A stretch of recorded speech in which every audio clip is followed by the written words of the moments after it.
Bonjour tout le monde, j'espère que vous allez bien, c'est Haricolis et dans cette vidéo, je vais vous expliquer comment et pourquoi créer des images starless, c'est-à-dire des images sans étoiles, en utilisant le logiciel gratuit StarNet++ V2.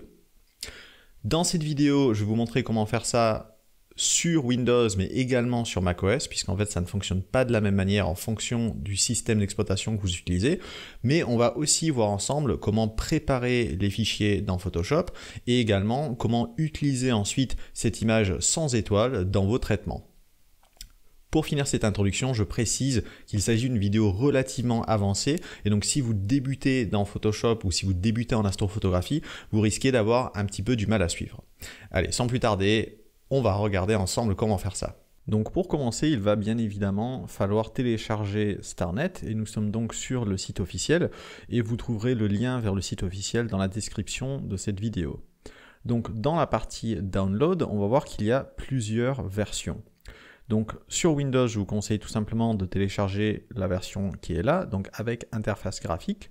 Et pour les utilisateurs de macOS, vous avez la version ici en ligne de commande. Donc comme il n'existe pas de version avec interface graphique pour macOS à l'heure actuelle, c'est pour ça que je vais vous montrer comment utiliser le logiciel donc, sur les deux systèmes d'exploitation. Il existe également un plugin donc pour PixInsight, mais on ne va pas s'intéresser à ce plugin dans cette vidéo. On s'intéresse vraiment au logiciel qui fonctionne seul, donc sans avoir besoin d'un autre logiciel. Donc une fois que vous avez téléchargé StarNet, on va donc aller dans Photoshop et on va voir ensemble le fichier qu'on va utiliser pour ce test et je vais vous expliquer ce qu'il faut faire sur ces fichiers avant d'appliquer en fait, on va dire l'élimination des étoiles en utilisant StarNet. Donc ici, c'est une photo de la région du cygne et j'ai déjà enlevé la pollution lumineuse et les dégradés dans Astro Pixel Processor et j'ai également fait une calibration photométrique. Vous n'êtes pas obligé de faire la calibration photométrique, mais il faut enlever la pollution lumineuse donc avant le passage dans StarNet. Donc vous pouvez aussi enlever la pollution lumineuse en utilisant diverses techniques dans Photoshop, on peut aussi le faire en utilisant Cyril, PixInsight, etc., etc. Donc il y a tout un tas d'options pour ça, ce n'est pas le sujet de cette vidéo, mais il faut donc bien enlever la pollution lumineuse. Et si vous faites une calibration photométrique en général, vous allez ensuite faire votre calibration, donc avant l'application de StarNet. Mais il faut également savoir que StarNet, quand il fonctionne seul, comme ça, il n'est pas conçu pour fonctionner sur les fichiers linéaires. Donc ce que vous voyez ici, c'est très sombre parce que là, on a en fait justement un fichier linéaire qui sort donc d'Astro Pixel Processor et je n'ai donc pas fait de stretch, comme on dit, c'est-à-dire je n'ai pas augmenté en fait l'exposition, le contraste, etc. du cliché. Donc, ce qu'on va tout d'abord faire dans Photoshop, c'est on va faire un petit stretch sur notre fichier pour pouvoir ensuite justement avoir une base saine, on va dire, pour appliquer notre suppression d'étoiles. Donc ici, je vais ajouter tout simplement une courbe. Vous pouvez le faire en cliquant là ou en venant ici et en cliquant donc sur courbe qui se trouve juste là. Et ici, on va donc ajuster le point noir. Donc, je vais cliquer sur le point noir et avec les flèches du clavier, je vais le rapprocher. Donc ici, une valeur de 4, c'est pas mal. Je ne veux surtout pas couper d'informations, donc je ne veux pas écrêter quoi que ce soit. Donc, je pense que 4, c'est pas mal. Ça laisse un tout petit peu de marge. Ensuite, je vais ajouter donc une autre courbe et cette fois-ci, je vais aller dans les courbes prédéfinies et je vais utiliser une courbe Arcsine 10.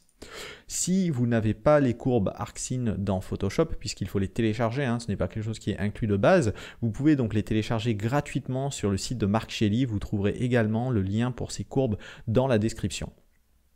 Vous pouvez évidemment aussi faire d'autres types de stretch. Là, j'utilise un stretch Arcsine, mais on peut faire autrement.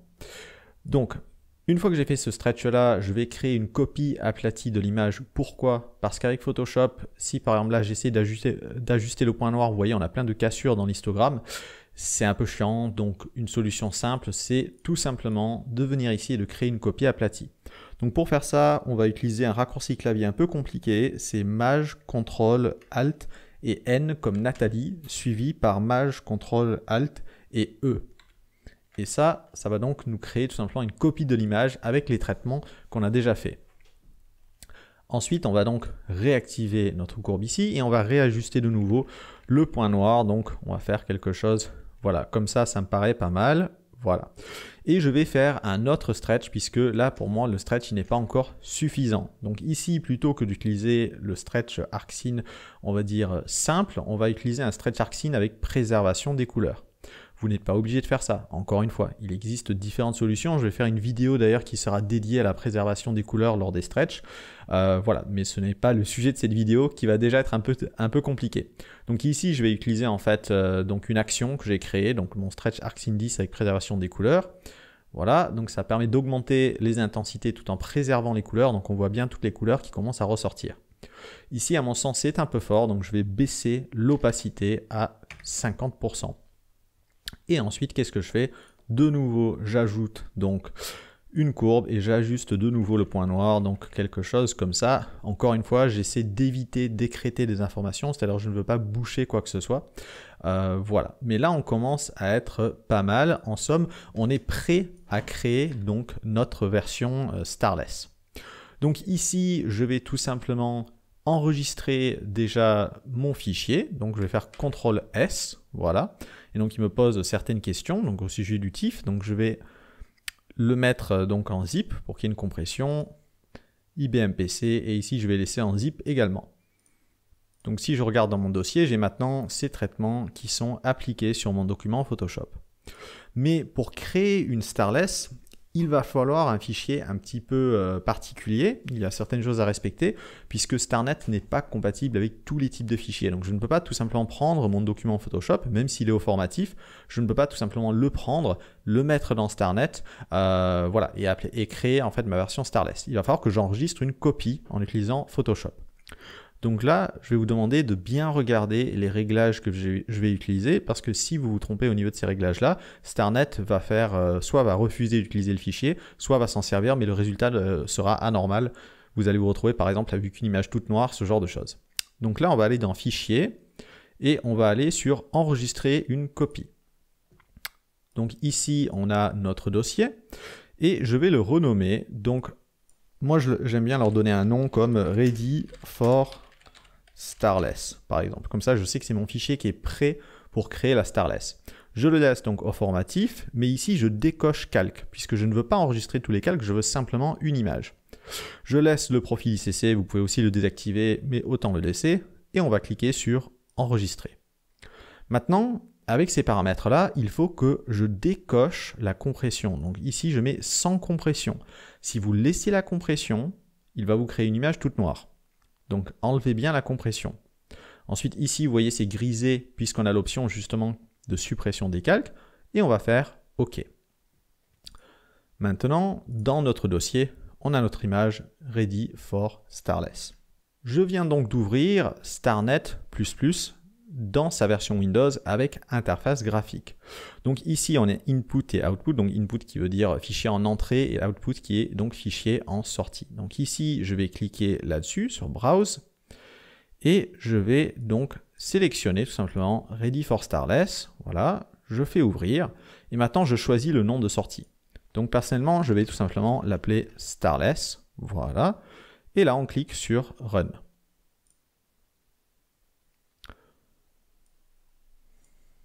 Donc maintenant, on voit que le logiciel il est en train de tourner, on a un petit pourcentage qui monte. La vitesse va bien évidemment dépendre de votre ordinateur, mais aussi de la définition du fichier. Et il a maintenant donc fini son traitement et il nous dit Done, ce qui signifie terminé. Et on peut tout simplement fermer et on voit que ici, on a donc bien une version Starless de l'image. Maintenant qu'on a vu donc comment faire sur Windows, on va basculer brièvement sur macOS et vous allez voir que c'est un petit peu plus compliqué vu qu'on n'a pas d'interface graphique. Et nous voici donc sur macOS. Donc la version macOS n'a pas vraiment d'installation, vous allez donc tout simplement vous retrouver avec un dossier que j'ai donc mis ici sur le bureau et vous avez un ensemble de fichiers dans ce dossier. Donc sur macOS c'est un petit peu plus compliqué, mais si vous suivez les différentes étapes que je vais vous montrer là, normalement vous devriez quand même pouvoir vous en sortir.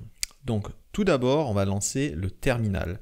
Donc si vous ne voyez pas le terminal en bas, on va appuyer sur commande et puis espace pour ouvrir Spotlight et on va taper terminal. Une fois que vous avez ouvert le terminal, on va taper CD, ce qui signifie Change Directory. Et on va prendre notre dossier et on va le glisser dans le terminal et on appuie ensuite sur la touche Entrée. Donc ça veut dire en fait tout simplement qu'on indique au terminal où est-ce qu'on va travailler. Donc on va travailler dans ce dossier-là. Donc, j'ai copié le fichier Ready for Starless ici, et donc ce que je vais faire pour pouvoir l'utiliser avec StarNet, je vais le déplacer dans le dossier StarNet. Donc tout simplement, je vais le glisser là-dedans. Maintenant, je vais donc ouvrir mon dossier StarNet. Et avant de pouvoir poursuivre, il va falloir que je mette une série de commandes dans le terminal. Et vous pouvez trouver ces commandes sous la vidéo dans la description. Donc je vous conseille fortement de faire un copier-coller pour ne pas faire d'erreur. Donc ici, je les ai mis sous forme de notes. Donc tout simplement, je vais copier ça et je vais les copier ici et je valide avec entrée. Si jamais au cours de ce processus, vous avez un message vous indiquant qu'il manque une autorisation, que vous n'avez pas le droit ou quelque chose comme ça, à ce moment-là, vous allez dans les préférences système et vous allez dans sécurité et confidentialité. Et normalement, dans la partie générale, vous aurez un message qui apparaît ici et donc vous validez l'application, enfin l'application ou le fichier, vous dites tout simplement oui, j'autorise. Mais ce n'est pas sûr que vous aurez un message, hein. Mais si vous avez ce message, à ce moment-là, tout simplement, vous allez là-dedans et vous validez. Et il faudra peut-être le refaire plusieurs fois. Donc, on reprend. On a donc notre terminal qui travaille dans mon dossier. On a mis nos différentes commandes. Et maintenant, pour lancer StarNet, on va utiliser en fait la commande qui est ici, donc enfin le fichier qui est là, qui est donc runstarnet.sh. Sauf que par défaut, il est configuré pour travailler sur un fichier de démonstration qui est fourni avec le logiciel. Donc si je double-clique dessus, j'ai quelques informations. Donc ici, je vois en fait le nom du fichier sur lequel il va travailler et j'ai ensuite le nom du fichier de sortie. Sauf que nous, ça ne nous intéresse pas puisque notre fichier ne s'appelle pas comme ça. Ce que vous pouvez faire, c'est soit venir ici et donc modifier le contenu de ce fichier et ensuite le sauvegarder, soit vous pouvez renommer donc votre fichier, donc en l'occurrence ici c'est Ready for Starless, je pourrais le renommer en RGB test 5 et ça fonctionne de la même manière, donc c'est à vous de voir. Mais ici je préfère tout simplement changer donc le contenu de ce fichier. Donc je vais venir ici et je vais le renommer en Ready for Starless, sauf que je vais aussi ajouter des tirets à la place des espaces.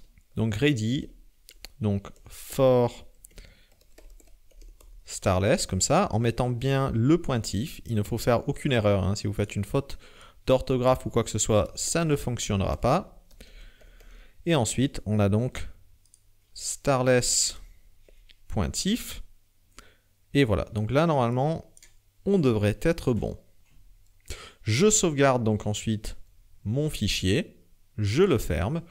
Et ici, je renomme donc mon fichier Ready for Starless. Et ici, tout simplement, qu'est-ce que je fais comme changement? Eh bien, je mets là aussi les tirets. Si vous ne les mettez pas, ça ne fonctionnera pas, puisqu'il n'aime pas les espaces. Il faut donc bien mettre des tirets à la place. Donc, on y est presque. Et maintenant qu'on a fait tout ça, on va tout simplement prendre notre fichier run starnet, on va le glisser, on va le déposer là, et on va appuyer sur Entrée. Et donc là, vous voyez, il a déjà détecté en fait le nombre de pixels, tout ça, et il est déjà en train de travailler. Et dans un instant, on va voir le pourcentage apparaître. Voilà, donc ça y est. Là, il est en train de travailler, et une fois qu'il aura terminé, vous verrez tout simplement apparaître le fichier donc Starless ici. Mais après, évidemment, vous pouvez l'appeler comme vous voulez. Si vous voulez l'appeler sans étoile pointif, vous pouvez le faire aussi. Donc voilà, c'est un petit peu plus compliqué sur macOS, je comprends qu'il y a pas mal de commandes, donc n'hésitez pas à me poser des questions si vous en avez, mais je vous garantis que ça fonctionne, parce que comme vous pouvez le voir, ça fonctionne chez moi. Je précise que là, je suis sur un MacBook Air M1, et normalement, je crois que je suis sur la dernière version de macOS, donc on va regarder tout de suite, comme ça vous allez voir la version, donc à propos de ce Mac. Voilà, donc on est sur la version 12.5 de macOS, et sur cette version en tout cas, ça fonctionne très très bien. Et on est donc de nouveau sur Windows et on va continuer le traitement. Donc ici, on a notre document Photoshop et on a donc maintenant notre version Starless qui se trouve là. Donc tout simplement pour réintégrer la version Starless, on va cliquer sur le fichier, on va le faire glisser ici et on va le relâcher là. Voilà, comme ça. Et on valide avec la touche Entrée. Donc ce qui est intéressant avec les versions Starless, c'est que on voit beaucoup mieux les défauts de l'image. Donc tout de suite, vous pouvez voir ici qu'il y a certains soucis avec ce fichier. Donc notamment ici en bas, on voit qu'il y a une anomalie tout le long. Et on voit aussi que ça tire un petit peu vers le vert, on dirait vers le vert cyan. dans cette zone sombre. Enfin bref, il y a diverses petites anomalies dans l'image. Donc pour la partie du bas, ça c'est probablement parce que le cadre a dû se décaler un petit peu pendant la prise de vue.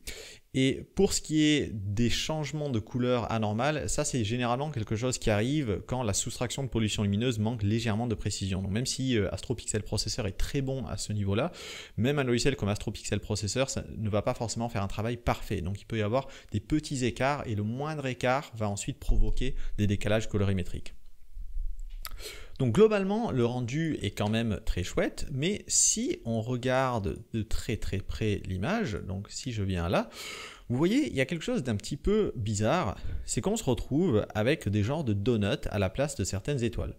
Donc bon, je vous rappelle qu'avant, il y avait des étoiles de partout, donc globalement, il s'est très bien débrouillé, mais il y a ces petites anomalies. Bon, je précise que ces petits défauts ne vont pas vraiment se voir sur votre image finale si après vous réintégrez les étoiles et que vous utilisez en fait donc le calque Starless comme une méthode de traitement. Cependant, il existe une astuce qui va permettre donc d'éliminer ce défaut et qui va aussi permettre de gagner en détail et en netteté au niveau des différentes nébuleuses. Donc c'est très intéressant. Donc cette astuce, c'est en fait de modifier la définition de l'image avant de faire la version Starless. Donc ce qu'on va faire, on va désactiver donc notre calque Starless, on va venir ici dans Images et dans Taille de l'image. Et ici, on va mettre à 200%. Vous avez ici différents algorithmes pour faire en fait les changements de taille d'image dans Photoshop. J'ai pris le temps de comparer les différents algorithmes et les différences sont très subtiles. Donc dans cette démonstration, je vais utiliser Bicubic plus lisse, mais vous pouvez également essayer d'autres algorithmes, mais en général, vous ne verrez pas d'énormes différences. Donc, Bicubic plus lisse, agrandissement, 200% et je clique sur OK.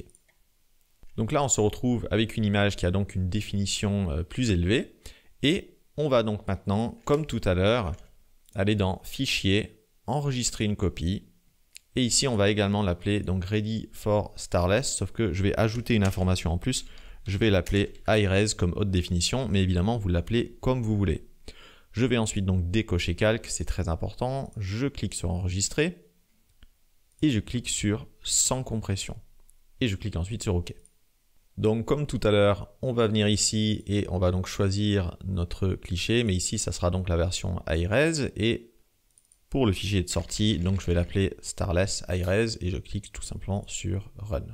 Donc ici, le processus va être plus long tout simplement parce que le fichier a une définition beaucoup plus élevée. Une fois qu'il aura terminé, vous allez donc vous retrouver avec votre nouvelle version de la Starless, donc la Starless High-Res, et je vais tout simplement glisser le fichier comme tout à l'heure ici dans notre document Photoshop, et je valide. Donc maintenant, je vais baisser de nouveau la définition de l'image puisque ça ne sert pas à grand chose d'avoir ce document avec une définition gonflée.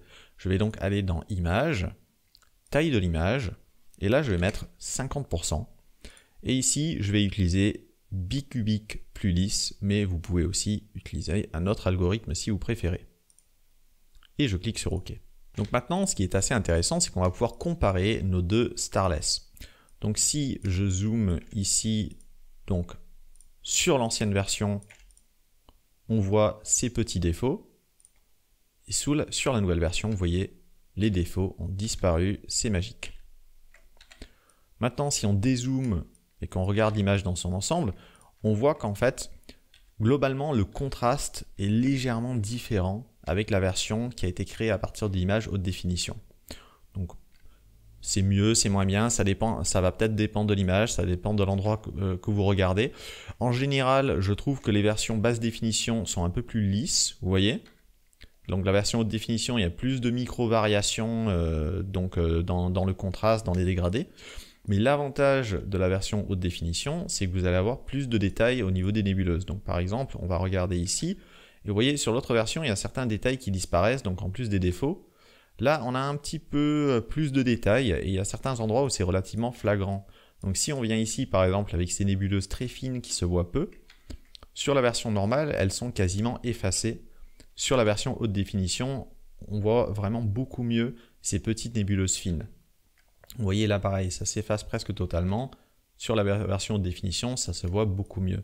Donc globalement, je préfère quand même les versions haute définition, mais voilà, c'est à vous évidemment de voir ce que vous préférez.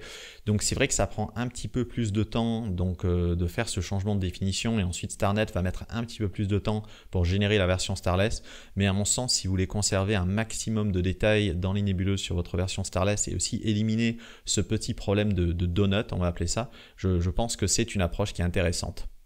Donc maintenant on a notre super version Starless haute qualité et on va donc supprimer la version Starless de base. Et on va enfin pouvoir passer à la suite donc, de ce petit tutoriel. Donc maintenant qu'on a notre version Starless, comme je vous disais tout à l'heure, on voit mieux les défauts. Mais comment est-ce qu'on réintègre les étoiles? Donc ce qu'on va faire, on va désactiver notre calque Starless. Ici on peut revenir en arrière, on peut supprimer ce calque-là d'ailleurs qui ne sert plus à rien. Voilà. Et ici, on va créer une copie, en fait, aplatie de l'image. Donc, comme tout à l'heure, Maj Ctrl-Alt-N suivi par E, voilà. Et maintenant, on va tout simplement créer des copies de ce calque. Donc, on va en faisant Ctrl-J ou Command-J si vous êtes sur un Mac. Et on va appeler ce calque étoile. C'est toujours une bonne idée de renommer les calques, comme ça, vous savez exactement à quoi correspondent les différents calques. Donc, on a notre calque étoile, mais comment est-ce qu'on va vraiment convertir ce calque en calque où il n'y a que les étoiles? Eh bien, c'est très simple. Dans Photoshop, on peut faire différentes opérations mathématiques. Donc tout simplement, ce qu'on va faire, on va soustraire notre calque qui ne contient que les nébuleuses au calque qui contient les nébuleuses et les étoiles. Et donc ce qui reste, c'est un calque qui ne contient que les étoiles. Donc pour faire ça, on clique d'abord une fois sur le calque étoile. On va ensuite dans Images, on fait Appliquer une image. Et ici, au niveau du calque, on va choisir donc Starless High Res. Voilà, donc notre calque Starless. Au niveau de l'opération, ici, vous vous mettez en soustraction, puisqu'on veut soustraire. Vous vérifiez aussi que l'opacité est bien à 100%. Au niveau de l'échelle, ça sera toujours sur 1. Donc il ne faut pas changer cette valeur. Et le décalage ici, on va le mettre à 0. Il ne faut pas qu'il y ait de décalage. Il faut absolument utiliser ces réglages-là pour avoir un résultat parfait. Et on ne coche pas inversé. Voilà, donc vraiment vous utilisez les mêmes réglages que moi et vous cliquez sur OK. On se retrouve donc avec un calque qui ne contient que les étoiles et un calque qui ne contient que les nébuleuses. Donc ce qu'on va faire, on va mettre notre calque d'étoiles au-dessus de notre calque de nébuleuse, mais pour l'instant le problème c'est qu'il n'est pas transparent, on va dire, donc les parties noires en fait restent bouchées, on ne voit pas les nébuleuses. Donc pour ça, on va changer le mode de fusion ici du calque. On va donc cliquer là. Et j'ai vu pas mal de personnes utiliser un ensemble de différents modes de fusion. Donc pourquoi pas. Mais il faut savoir qu'il n'y a qu'un seul mode de fusion qui va en fait faire une fusion vraiment parfaite entre votre calque d'étoile et votre calque de nébuleuse. C'est-à-dire qu'en fait vous allez retrouver un rendu 100% naturel, exactement comme ce que vous aviez avant de faire ces opérations. Et ce mode de fusion, c'est donc densité linéaire ajout. Voilà, on clique donc là-dessus et on va ensuite faire un Maj-clic sur Starless et on va les mettre dans un groupe.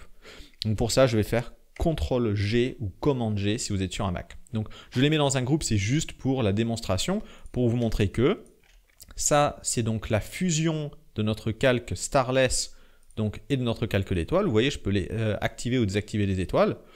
Et si je désactive tout ça, ça ne change rien. Donc même si je zoome à mort sur l'image, voilà. Vous voyez, ça c'est l'image donc avec donc, les nébuleuses plus les étoiles. Et donc si je désactive ce groupe-là, on se retrouve donc avec l'image d'avant. Et comme vous pouvez le voir, il n'y a aucune différence. Au pixel près, c'est parfait. Et donc c'est ce qu'on veut. Cependant, pourquoi est-ce qu'on voudrait ça? Quel intérêt en fait justement de recréer exactement la même image? Eh bien, c'est parce que maintenant, on va justement pouvoir travailler séparément sur notre calque d'étoiles et notre calque donc, de nébuleuse. Donc, je vais les resélectionner, je vais donc les sortir de là, je supprime donc ce groupe. Et mon calque d'étoiles, moi j'aime bien le mettre dans un groupe. Donc, je le mets dans un groupe que j'appelle aussi étoile, voilà. Et par exemple, je peux prendre mon calque d'étoile et je peux le convertir en objet dynamique. Donc pour ça, je fais donc un clic droit dans le vide et je fais convertir en objet dynamique. Dans Photoshop, attention, si vous faites un clic droit sur la vignette, vous n'avez pas les mêmes options que si vous faites un clic droit dans le vide. Et si vous, voilà, donc il faut bien faire attention à ça. C'est pareil pour les double-clics, les trucs comme ça. Ce n'est pas la même chose de double-cliquer là-dessus ou de double-cliquer sur l'écriture, etc. Genre, je double-clique sur la partie où c'est écrit, je renomme. Si je double-clique sur le calque, je vais me retrouver, voilà, il essaie d'ouvrir l'objet dynamique. Vous voyez, ça ne fait pas du tout la même chose. Donc, maintenant que j'ai converti ça en objet dynamique, je ne vais pas vous faire une explication longue sur les objets dynamiques, mais en somme, ça nous permet d'appliquer des filtres de manière non destructive. Donc, on va aller dans Filtre, Divers et Minimum. Vous connaissez probablement déjà ce filtre qui permet donc de réduire la taille des étoiles, sauf que ici, on n'a même pas besoin de faire de sélection d'étoiles puisque notre calque ne contient que des étoiles. Donc ici, je vais mettre une valeur de 0,3 pixels, parce que si on y va trop fort, ça a tendance à dégrader l'image. Donc avec 0,3 pixels, voilà. Et si on regarde donc, sans le filtre, on avait ça, avec, on a ça. Donc vous voyez, ça a déjà réduit un peu l'intensité des étoiles. Et ce qui est sympa, c'est comme on a utilisé un rayon faible, donc même si je zoome beaucoup, vous voyez, donc avant on avait ça, maintenant on a ça, donc ça reste propre. Je vais vous montrer donc juste à titre d'exemple, si par exemple je mets 1 pixel, vous voyez là c'est pas terrible. Là on voit vraiment qu'il y a plein de bizarreries, donc je vous déconseille de faire ça. Donc, avec 0,3 pixels, c'est pas mal. Mais là, vous vous dites peut-être, ok, mais j'aimerais bien réduire davantage l'intensité des étoiles pour vraiment faire beaucoup ressortir les nébuleuses. Eh bien, ce qui est très intéressant quand on a un calque d'étoiles comme ça, c'est qu'on peut venir donc ajouter une courbe. Sauf qu'ici, on va connecter ce courbe aux étoiles uniquement. Parce que de base, vous voyez, si j'augmente l'exposition ou si je baisse l'exposition, ça affecte donc tous les calques qui sont situés sous ce calque-là. Sauf que si je connecte ce calque à celui-là, ce qu'on appelle un masque d'écrêtage. Donc je clique une fois là, vous voyez maintenant une petite flèche, il est connecté. Je peux modifier uniquement l'intensité des étoiles. Vous voyez, c'est magique. Donc si par exemple je baisse l'intensité des étoiles comme ça, vous voyez maintenant les étoiles se voient beaucoup moins. Donc ça fait quand même une bonne différence. Et l'avantage, c'est que quand je zoome, vous voyez, il n'y a pas cet effet bizarre qu'on avait tout à l'heure. Là, on n'a pas de dégradation en fait. On a quelque chose de super propre. Donc c'est super intéressant justement de réduire l'intensité et la taille des étoiles en utilisant cette méthode-là plutôt que qu'en faisant une sélection d'étoiles classique, on va dire, dans Photoshop. Je précise que je ne crache pas sur la sélection d'étoiles, hein, c'est une méthode que j'aime beaucoup aussi, mais en créant des images starless et en les combinant avec donc des images d'étoiles comme ça, on a tout simplement plus de contrôle et plus de précision, je trouve. Donc vraiment pour avoir les meilleurs traitements possibles, c'est vraiment une bonne manière de procéder. Donc une autre petite astuce, c'est que si par exemple on va regarder par là, donc parfois ce qui arrive, là franchement encore ça a l'air d'aller, ça n'a pas l'air d'être trop mal. En fait on peut se retrouver voilà, avec des étoiles qui sont un petit peu trop rouges, parfois ça arrive. Donc des étoiles qui devraient être oranges tirent un peu trop vers le rouge malgré la calibration photométrique, ça peut arriver parfois. Donc un exemple intéressant, je sais qu'ici normalement il y a quelques étoiles voilà, orange par là. Donc si je désactive ça, on voit que voilà, on voit que c'est quand même un petit peu trop rouge par endroit. Donc là par exemple c'est un petit peu trop rouge. Donc ce qu'on peut faire, on peut par exemple ajouter un calque teinte saturation. Pareil, on le met en masque d'écrêtage. Donc plutôt que de cliquer là, vous pouvez aussi faire un alt-clic entre les deux calques. Vous voyez comme ça, hop, il se connecte. Donc option clic si vous êtes sur un Mac. Et ensuite, on va utiliser la pipette et on va cliquer donc là, voilà, donc on voit qu'on est sur le rouge et on va tout simplement modifier en fait la teinte du rouge. Donc vous voyez, on va modifier un petit peu la teinte du rouge, donc quelque chose, voilà comme ça. On va peut-être baisser un poil la saturation, voilà. Et en faisant ça, vous voyez, on avait quelque chose d'un peu trop rouge et là, ça va mieux. Et ce qui est très intéressant, c'est que ça n'affecte que les étoiles. Donc ça nous permet justement de conserver le rouge des nébuleuses. Voilà, on n'a vraiment aucune dégradation des nébuleuses. Donc là, on a vu quelques exemples de ce qu'on peut faire au niveau du calcul d'étoiles, mais il y a encore tout un tas de traitements qu'on peut faire. Donc c'est vraiment impressionnant le contrôle que ça donne. Cependant, on peut aussi faire tout un tas de traitements sur notre calque justement, donc, qui ne contient que des nébuleuses. Donc là, par exemple, si je désactive mon calcul d'étoiles, je vois beaucoup mieux ce qui se passe au niveau des nébuleuses et on va donc pouvoir travailler un peu là-dessus. Je précise aussi que si vous voulez faire des réductions de bruit, en général, je vous conseille de faire les réductions de bruit sur en fait une version starless. Puisque de cette manière-là, les étoiles sont parfaitement préservées. Et j'ai remarqué que les algorithmes de réduction de bruit, en général, fonctionnent encore mieux quand on s'en sert justement sur des calques starless. Donc ici, le genre de choses qu'on peut faire, c'est comme on a un petit peu trop de cyan par là, donc on va ajouter un calque teinte saturation. Ici, il n'y a pas besoin de le mettre en masque d'écrêtage. Pourquoi? Parce que nos étoiles sont au-dessus. Donc les calques de réglage dans Photoshop affectent tout ce qui est sous, en fait, tout ce qui est en dessous, mais ce qui est au-dessus n'est pas affecté. Donc on peut le mettre en masque d'écrêtage si on veut, mais ça ne changera rien. Donc ici, je vais cliquer par là, donc avec ça, avec la petite main, et ça m'indique donc que c'est du cyan. Et donc ici, vous voyez, je peux désaturer en fait cette zone un peu bleu-vert qui pose problème. Voilà. Voilà, je précise, je dis zone, mais en réalité, forcément, ça affecte toute l'image. Mais ça nous permet en fait d'éliminer ces zones un petit peu bleutées qui me gênaient un petit peu. Voilà, et en plus, ça améliore un peu le contraste ici. Donc ça, déjà, c'est très bien. Voilà. Maintenant, ce qu'on peut faire, évidemment, on voit mieux ce défaut, donc on pourrait aussi recadrer toute l'image. Donc par exemple, si je recadre donc avec l'outil de recadrage qui est situé là, ou sinon on appuie sur la touche C. Donc ici, ce que je vais faire, je vais juste recadrer un tout petit peu, par exemple par là. Et allez, on va peut-être recadrer un poil par là et un poil par là aussi, voilà. Et on va faire supprimer, comme ça on supprime bien les pixels dont on ne veut pas. Voilà. Voilà, donc on commence à avoir quelque chose de plus propre.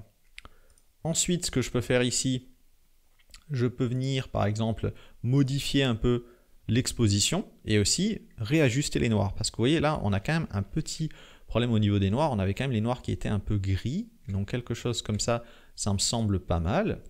Et on peut ensuite venir donc augmenter un peu l'exposition. Voilà, avec quelque chose comme ça par exemple. Voilà. Et si besoin, on peut évidemment faire du travail localisé. Mais vous voyez, c'est super intéressant parce que je peux ensuite booster autant que je veux l'intensité des nébuleuses sans affecter les étoiles. Et ensuite, hop, je reclique là-dessus et je réintègre mes étoiles. Et donc là, n'oubliez pas, j'ai désactivé donc, le calque qui réduit l'intensité. Donc je peux ensuite réduire l'intensité. Je peux même le réduire beaucoup plus si je veux. Donc je peux faire un truc plus extrême. Donc si je viens ici, par exemple, voilà, je réduis beaucoup plus l'intensité des étoiles pour vraiment avoir quelque chose qui ressemble presque à une starless. Donc je vais annuler ça pour l'instant, mais voilà. Donc en somme, je pense que là vous avez vu le principe et vous avez pu voir à quel point c'est puissant de travailler justement avec une image séparée, avec donc d'un côté les étoiles et de l'autre côté les nébuleuses. Donc je sais que cette vidéo a été relativement complexe, il y a beaucoup d'informations, mais je pense normalement que si vous suivez étape par étape, vous allez pouvoir appliquer tout ce qu'on a vu là. Et nous sommes donc à la fin de cette vidéo sur StarNet++ V2 et les images starless. J'espère que ça vous aura plu. N'hésitez pas aussi à laisser un commentaire pour me poser des questions ou tout simplement pour donner votre avis sur cette vidéo et sur cette technique. Vous pouvez également vous abonner à la chaîne, mettre une mention j'aime, tout ça. Et sur ce, je vous dis à bientôt pour une nouvelle vidéo. Allez, salut tout le monde!